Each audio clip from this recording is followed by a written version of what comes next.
My name is Caleb Morrow, and until that night, I thought stories about midnight funeral processions were just folklore told to scare kids. I used to laugh at them, the way people laugh at ghost stories when the lights are on. I believed death stayed where it belonged, in cemeteries, hospitals, and memories. I never imagined it would knock on my door. It was just after midnight when my quiet street stopped feeling familiar. The air felt heavier, like the world was holding its breath. I remember thinking it was too quiet, the kind of quiet that presses against your ears. No cars passed, no dogs barked, even the insects seemed to disappear. Then I heard it, a sound so faint I thought I was imagining it.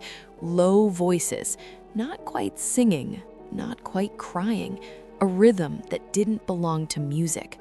I sat up in bed, my phone glowing in my hand. My heart started racing before I even knew why. Every instinct told me not to look, but curiosity has a way of overpowering fear. I told myself it was probably drunk neighbors or a late-night vigil. I told myself I was being dramatic. I walked to the window anyway. That decision is the reason I no longer sleep with the lights off. Because some things, once seen, don't let go. They wait. They remember you. And sometimes they come back to finish what they started. That was the night a funeral procession stopped at my house, and I learned I was already part of it. I live alone on a narrow street where nothing ever happens after dark. The houses are close together, old but well kept, the kind of neighborhood where people wave politely and mind their business. That night, the only light came from the street lamp outside my window, flickering like it was struggling to stay awake. When I pulled the curtain back, I saw them. A long line of figures dressed head to toe in black robes. They moved slowly, deliberately, as if time itself bent around them. There were no cars escorting them, no headlights, no flashing lights, just footsteps against pavement. Their faces were hidden beneath deep hoods. No one spoke. No one looked around. They moved like they already knew where they were going. I watched, frozen, as the line stretched farther than I could see. My first thought was that it was some kind of reenactment or secret ceremony. My second thought was that something was very wrong. The chanting grew clearer as they approached. It wasn't language, it was vibration, like grief turned into sound. Then, the front of the procession reached my driveway, and it stopped. Every single one of them halted at once, right in front of my house. The chanting ceased. The silence afterward was unbearable. I realized then that they weren't passing through. They were here for me. My chest tightened as one figure slowly lifted its head. Even from behind glass, I felt its gaze lock onto mine. Then, like a signal had been given, every single robed figure turned their head upward in perfect unison. Dozens of faces stared straight at my window. Their skin was pale, almost gray, like it had never known sunlight. Their eyes were hollow, faintly glowing, as if reflecting light that didn't exist. I stumbled backward, knocking into my desk. My hands shook so badly I could barely breathe. The chanting returned, louder now. It seeped through the walls, through the floor, through my bones. It sounded like mourning layered on top of itself, like thousands of people crying at once. Then came the knock. Not a polite knock, a heavy, deliberate thud against my front door. Once, twice. Each impact echoed through the house. The floor vibrated beneath my feet.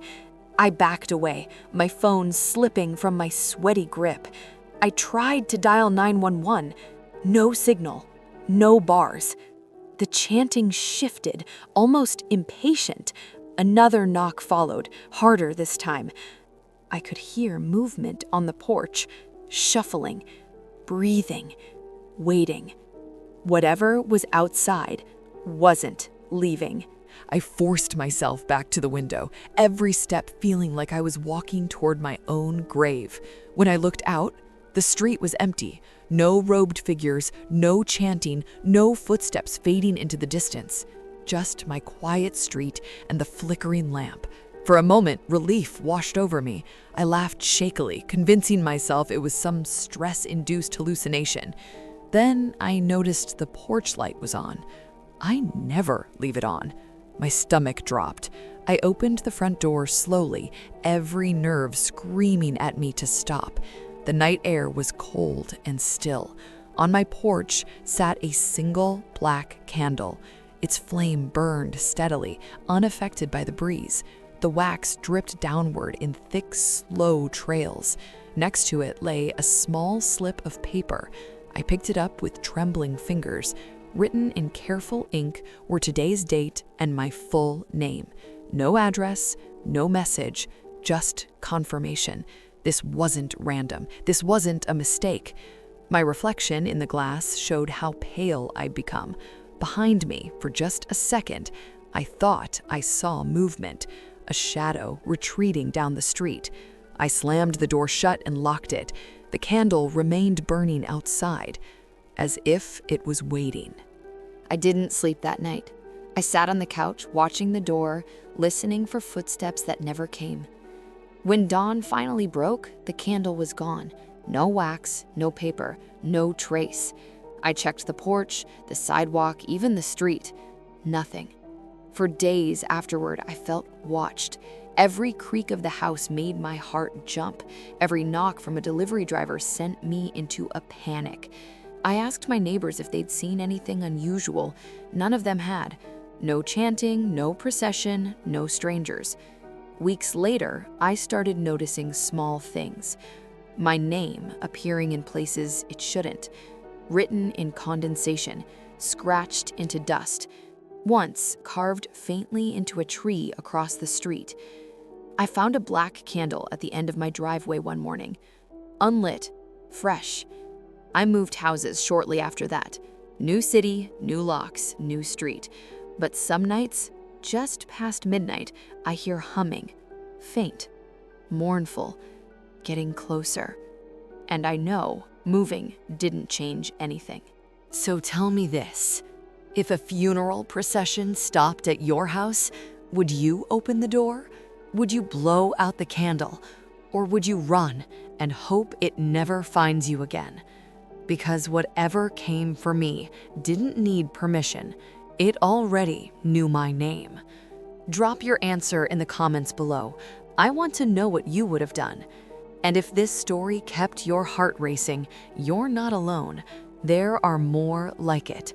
Stories that walk the line between the living and the dead. Stories that don't knock twice. Make sure you subscribe to the channel for more cinematic horror stories like this. Turn on notifications so you don't miss what comes next.